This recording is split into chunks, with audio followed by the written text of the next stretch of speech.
President, respect just. Honorable Director, Honorable Chairman and Mother Guest. Assalamu alaikum wa rahmatullah. Muhtaram Hajirin, marriage is a sacred bond. Marriage is the sunnah of our beloved Prophet Muhammad sallallahu alayhi wasallam. Shares honorable presence.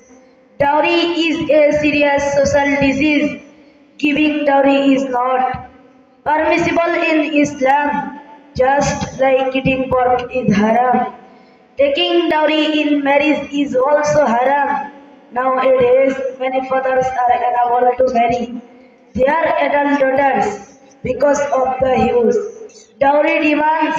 In order to meet the demand of dowry, many guardians resort to usurious bribery and various illicit earnings and even commit suicide. Muhtaram Hajirin, the most trivial aspect of dowry is that it is a Hindu Islam or pagan society custom, and the Muslims under any circumstances cannot follow the customs of any unbeliever polytheist.